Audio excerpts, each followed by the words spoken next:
Hello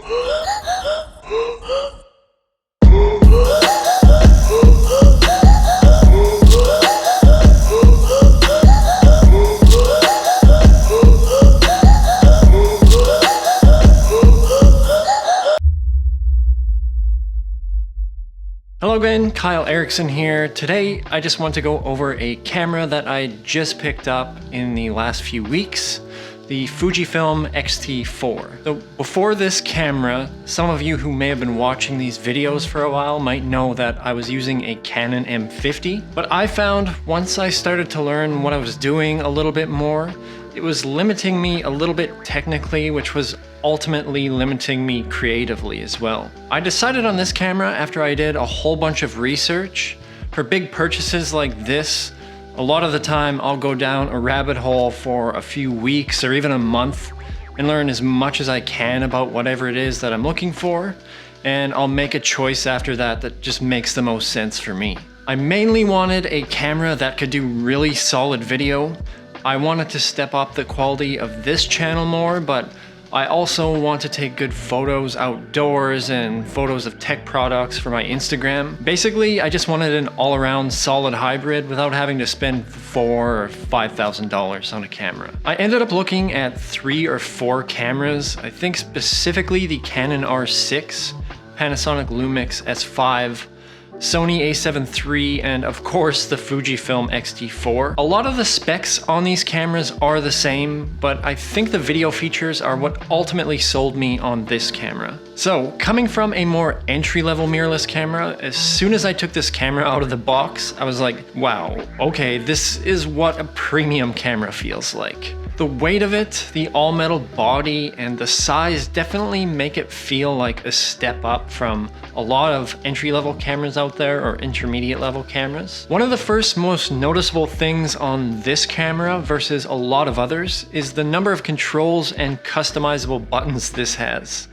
I haven't really gotten too deep into the customization aspect of things yet, but what I have really started to love is being able to control everything manually with all the dials without having to go through LCD controls or anything. You've got an ISO dial on one side at the top, shutter speed dial on the other side of the hot shoe, and beside that you have an exposure compensation dial. Fuji lenses have aperture dials on the base of the lens as well, so you can adjust basically everything you need physically on the camera, which I really love. It also has a fully articulating LCD screen, which I had on my previous camera and I did really want on my next one. But just like on my M50, they decided to put the mic jack on the same side where the LCD folds out. So if you're plugging in a mic, it does get in the way. It's pretty annoying, but I have dealt with this same issue now for over a year, so it's not something that I really notice, and it's not really affecting how I make videos at this point. But as far as the feel of the camera, it feels really solid in my hand. It feels really comfortable when I'm doing anything handheld. When I have had to go into the menus to set things up or make adjustments, it was pretty intimidating at first. And I think that's one thing that Canon does really well on their cameras. They make it really easy to navigate around or make adjustments, or it could just be because that's what I'm used to, but in any case, the X-T4 was a little bit confusing at times. I've had to Google a few things, like for example, the 3x3 grid I wanted to set up over the LCD. I set it up in the menu, and it still wasn't showing. And I didn't know that you had to go into the menus, display custom settings, and also take it off there. And there have been a few things like that, but overall it doesn't take too long to go through everything and get the lay of the land. The settings for photo and video were relatively easy. It's easy to adjust to all the different shooting options, and speaking of all the different options, that's probably the main reason why I bought this camera. So I wanted to have a lot to choose from in terms of recording options.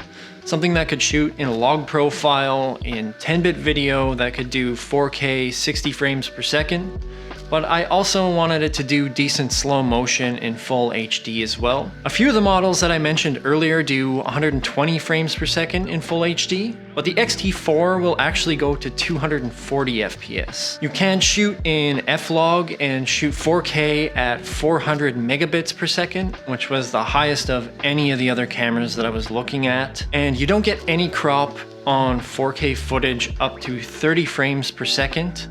And even after that, you're only going to get a 1.18 times crop when shooting 4K 60 frames per second, which is relatively low compared to most other options. My Canon M50 and most of the entry-level or intermediate options are only going to shoot 8-bit video in 4K, so while you could try and simulate a log profile with those things like something like CineStyle, you'd end up losing a bunch of color information and a lot of information in the shadows. And another disadvantage I had on my M50 is I'd set a color profile and it would actually set it for both photo and video.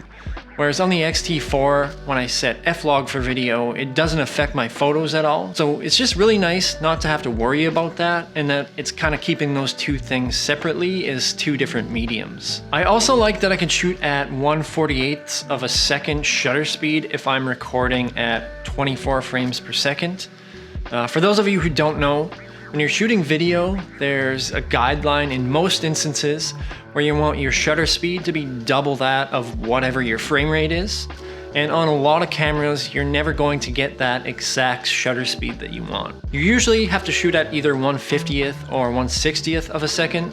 So it just goes to show that this camera is really geared towards video. And some video features that I've been playing around with that I really like so far, when shooting in F-Log, you can display a tone corrected image on the LCD, which is great because sometimes in F-Log, it's just really hard to see what your actual picture looks like. You can see the histogram and everything, but it's still nice to get a live view of what your picture is going to look like once you've graded it. Actual video quality has been pretty amazing. It's so nice to have in-body image stabilization.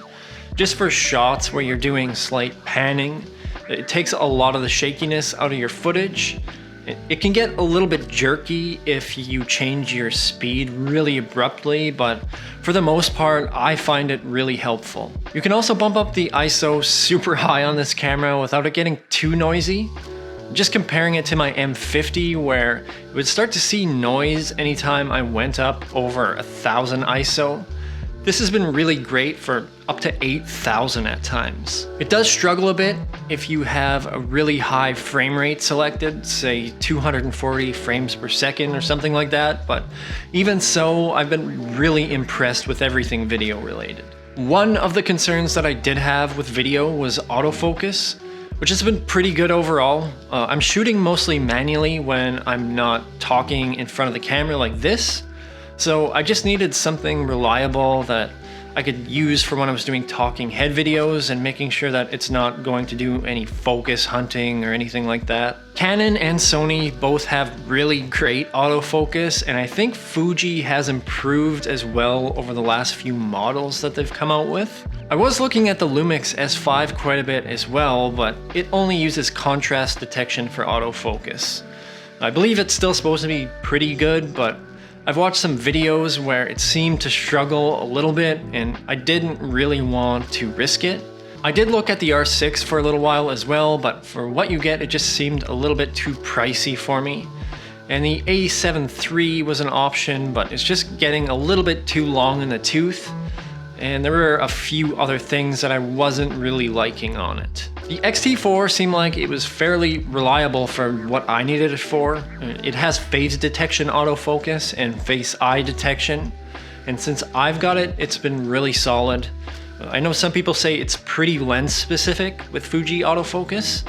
And I've only got the 18 to 55mm XF lens right now. There's a few more coming, but they're still being shipped.